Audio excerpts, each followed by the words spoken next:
But actually, the more you look at the future and all the things that can dislodge what we're doing now, the more comfortable you get with it. The future is just this massive change. My name is David Smith. I'm Chief Executive of Global Futures and Foresight. I've latterly been working as a futurist and futurologist and previously in marketing, and more particularly strategic marketing, which is basically where we're going next. Global Futures and Foresight is essentially a research firm. It looks ahead and thinks about the various drivers of what will inform our world ahead, and it brings those in hopefully a meaningful fashion to organisations, government, business, in a way that they can act upon in the short term. So Global Futures and Foresight is a visionary, forward-looking futurist company.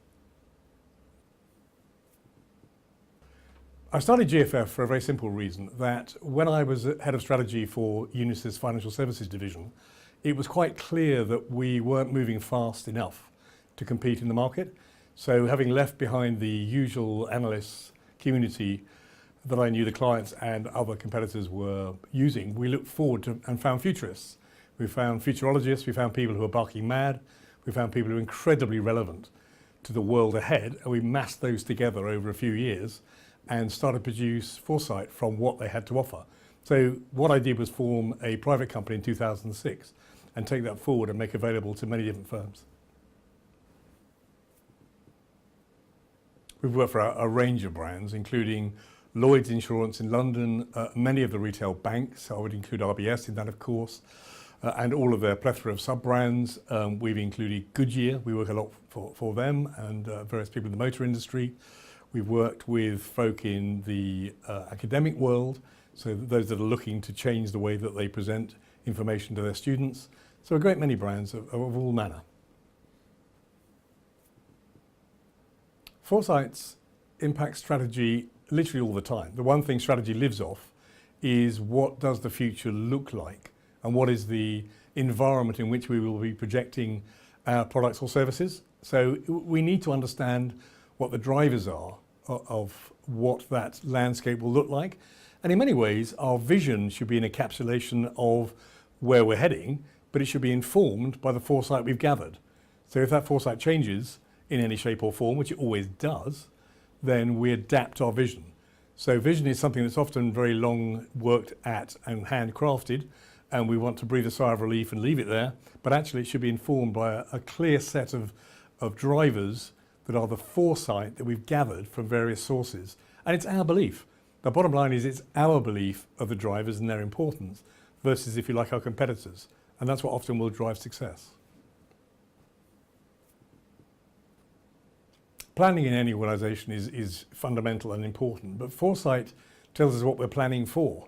Somebody once said you can survive for a very long time by literally putting one foot in front of the other, but eventually you fall off a cliff. So the whole nature of planning is we don't plan to have a project looking at the future. We have a project looking at the future and we plan accordingly. So the whole point is they are symbiotic in terms of where you're going to is what you need to look at to decide where you're going. But planning should follow that vision and foresight piece up front. So planning is vital, because I'm a great believer that actually having a vision of what the future looks like is utterly pointless unless you're actually going to do something about it. And that's where the rubber hits the road. The important thing is that we take a view of it, we take the drivers and understand them, and we make adaptation as a consequence. Foresight is fundamental to sustainability. Let's be honest that most firms who have declined, and we can all name them, it could be the Kodaks or the Swiss watch industry, it doesn't matter what story you want to tell, but the bottom line is those organisations knew what could eat their lunch before anybody else. Kodak produced the first digital camera. The Swiss industry produced the first digital watch. What they couldn't do was change themselves. They couldn't bring themselves to change into what was necessary for the next generation. And we've seen that in financial services in the UK, we've seen that in other organisations in the world. It isn't can't change, it won't change. Many of us resist a change all the time. And the bottom line is that we are aware of the things that can eat our lunch. We're aware that our competitors can cannibalise our base, but we have to do it ourselves because our customers have a memory and they know that if you don't bring to them new ways of working that may be more efficient or cheaper or better for them, but somebody else does, they take a long time to get over that. And sometimes you suffer. Foresight impacts growth absolutely fundamentally because we can sustain growth without any foresight whatsoever for a short term. But ultimately something changes, either your market, your customer, your competitors, the landscape, the economy, the regulation, something changes and we can no longer sustain that growth based on the old way of doing things. So we constantly need to have foresight about what is coming next, what will matter, how do they collaborate with each other, and what landscape do they produce that we can project into. So how do we think about what's coming next? So of course, if you want to grow, you need to consider foresight. So what do they say? If you want to get ahead, you have to look ahead, and it's as simple as that. Future foresight's always been useful to organizations looking ahead.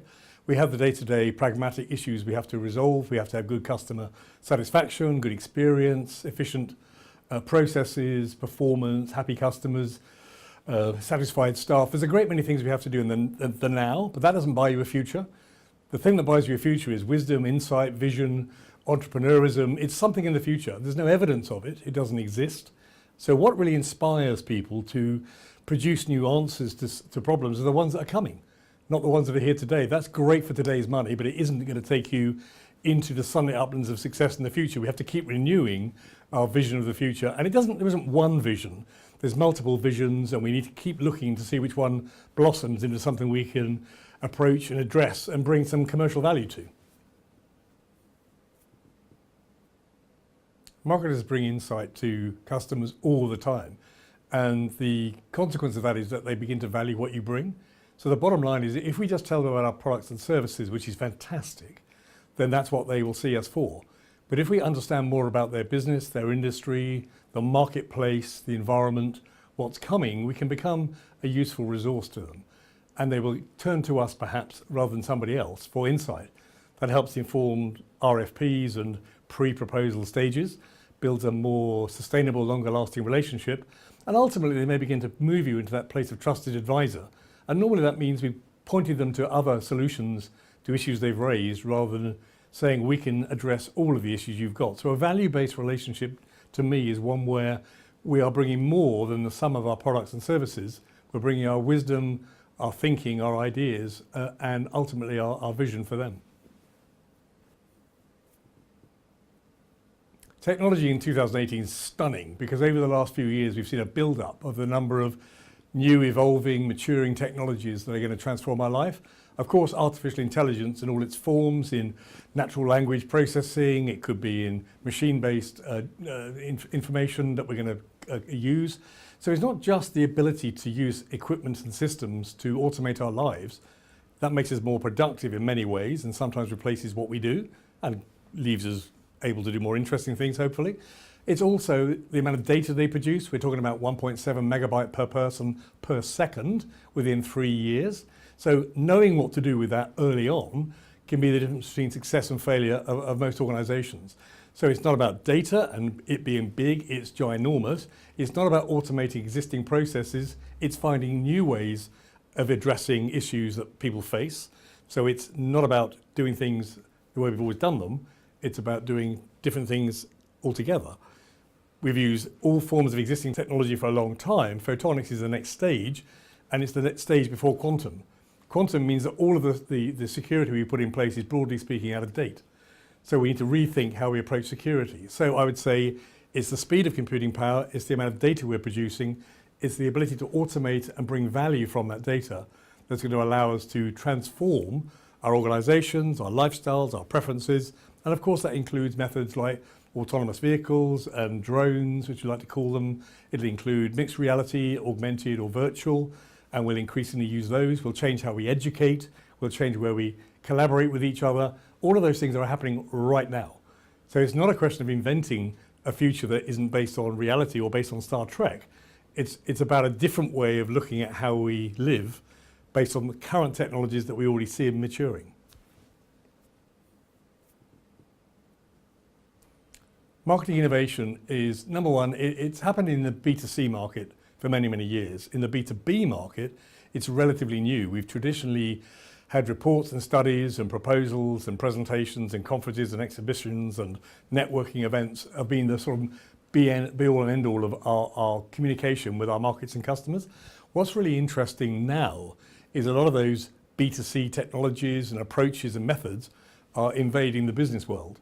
So we're seeing platforms move from Amazon to the customer to Amazon Business, and they did $1 billion in their first year. We've seen new platforms engaging with new customers in new ways.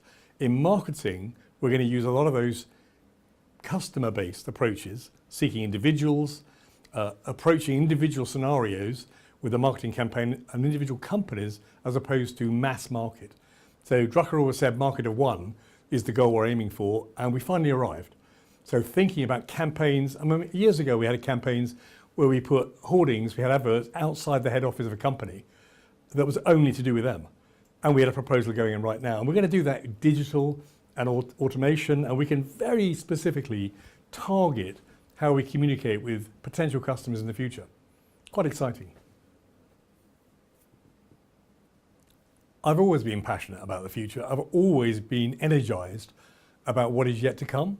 That's sort of why I migrated towards strategic marketing and looking ahead. I find that isn't the case with everybody. I'm quite excited by discontinuity, disruption, the words we hear today.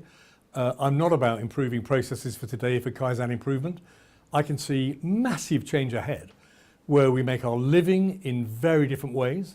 The way we govern our societies will change, how we tax and reward people for their contribution to society. When capital makes the money, we need to find new ways to share it. So the future is very dynamic compared to today. So we need to get the people who are motivated by this and help them to look forward. I've always done it. I've always felt very positive about the outcome. And you see that at times of great change. If you think about what we're facing now in Brexit, nearly all of the discussion about what we're losing, it's not about what we're gaining. I don't know if you've heard many people talk about the sunlit uplands of the future, but there's 195 countries in the world. There's about $86 trillion of economic activity. We're 2.7. Europe is going to be 2.7 less fairly soon. We're fifth largest economy in the world.